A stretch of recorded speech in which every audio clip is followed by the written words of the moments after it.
দেখো রদির রঞ্জন চৌধুরী কি বলে, মুর্শিদাবাদের ছেলেগুলা কাজ করতে গিয়ে হওয়ার জায়গায় অনেক জায়গায় মার খেয়েছি, কিন্তু এই অধীর রঞ্জন চৌধুরী বলে আমি উড়িষ্যা যাব।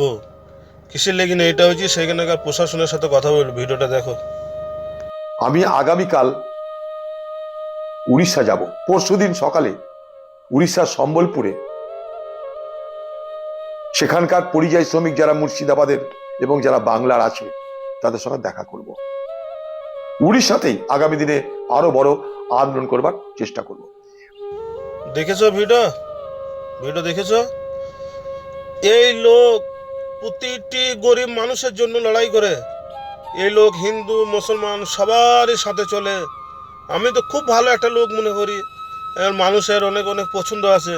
কিন্তু আমি একটা কথা বলবো, একটা কথা আমি বলি যে মন থেকে বলো। রাজনীতি নিয়ে বললে তো অনেক লোকই খারাপ হয়ে যায়। তুমি যদি রাজনীতি হিসাবে দেখো তাহলে তুমি অনেক লোক খারাপ হয়ে যায়। কেন তুমি যদি সিপিএম করো তাহলে তো তৃণমূল খারাপ, তুমি তৃণমূল করলে বিজেপি খারাপ, বিজেপি করলে কংগ্রেস খারাপ। কিন্তু এই দিকে যেও না। দেখো এ বলিছে যে আমি কালকে পরশু যাব, তা গেছে। ভিডিওটা देखो, सब प्रशासনের সাথে দেখা করে ভিডিওটা देखो। हमारा वहाँ भी उड़ीसा के बहुत सारे लोग हैं। हमारा डिस्ट्रिक्ट में जो एनटीपीसी है, सागर दिघी पावर प्लांट, सारे उड़ीसा के काफी लोग हैं। कोई को सोचने की जरूरत नहीं होती कि बाहर से आए हैं ये लोग। लेकिन क्यों ऐसा हो रहा है मुझे पता नहीं। अगर प्रशासन को भरोसा दे तो ये लोग रहेंगे क्या? नहीं नहीं, कोई दिक्कत नहीं सर, रहेंगे सर, आराम से काम करेंगे। इंडिया है। कैसे रहे মানে এখানে এই যে উলুঙ্গ আছে, উলুঙ্গে হাত পড়েছিল দিয়ে এখানে মেরেছিল। ওরা মানে কি এইখানে থাকতো? হ্যাঁ, এই ঝুঁকিতে এখানে করে মানে ওরা রান্না বান্না করে খাওয়া দাওয়া করে এই ঘরে শোয়। কিন্তু বাকি লোকগুলো এখানে শুয়ে গেছিল, ওরা 4-5 জন এখানে ছিল। মানে ওই উলুঙ্গে হাত পড়ছিল আচ্ছা আচ্ছা আচ্ছা। খাওয়া দাওয়ার পর, ঠান্ডা সিজে হাত তাপাতাপি করছিল, দিয়ে এসে এখানে মানে মারধরটা হয়। ওরা কিখানে কি কাজে এসেছিল ওরা? এই রাজমিস্ত্রি কাজ, বিল্ডিং। এই সব বিল্ডিং ওখানকার লোকেরাই বানায়? হ্যাঁ, এই বিল্ডিং গুলো ওই করেছে। দেখেছো ভিডিও? চলেও গেছে উড়িষ্যা, কিন্তু দেখো সবার সাথে প্রশাসনের সাথে দেখা করছি, লোকগুলা কোথায় থাকে সেখানে দেখা করছি।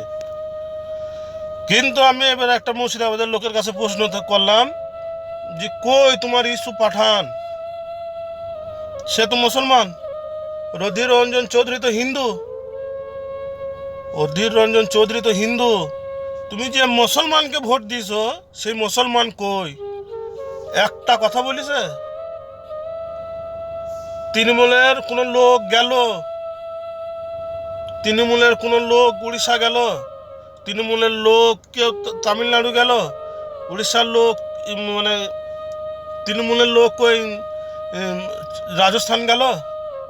দেখো যে লোকটাকে তোমরা হারিয়ে দিছো তবুও এ তোমাদের লেগিন কান্দে। আর এই লোকটা, আমি বলছি না যে কাকে ভোট দেওয়া না দেওয়া, আমি বলেছি কি অধীর রঞ্জন চৌধুরীকে ধরে রেখো।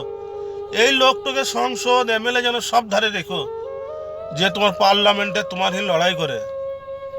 আজ পর্যন্ত একটা নেতা তৈরি হয়নি অধীর রঞ্জন চৌধুরীর মতন, যে পার্লামেন্টকে কাঁপিন দেয়, পার্লামেন্টকে কাঁপিন দেয়।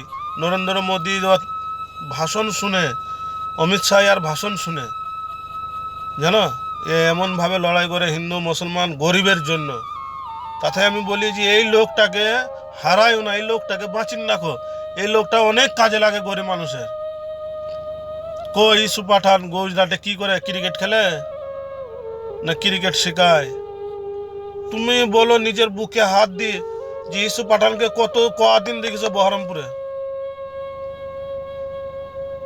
আর অধীর রঞ্জন চৌধুরী যাই হয়েছে সেখানে যে দড়ি যায় দেখে, এর থেকে আর কি করবে? সেই মানুষটাকে তোমরা হারিয়ে দিলা, সেই মানুষটাকে তোমরা হারিয়ে দিলা। শোনো, আবেগ নিয়ে কাজ হয় না। আপদ বিপদে যে পাশে এসে দাঁড়ায় সেটাই হয় আসল লোক। তো আমার মনে হয় অধীর রঞ্জন চৌধুরী খুবই একটা ভালো লোক, গরিব মানুষের নিয়ে কথা বলে, গরিব মানুষের পাশে দাঁড়ায়। সেই মানুষটাকে তোমরা হারিয়ে দিলা। এখন ইউসুফ পাঠানকে তোমরা খুঁজে পাও না।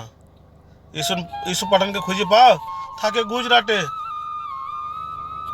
গুজরাটে কেন লড়ে না বলো?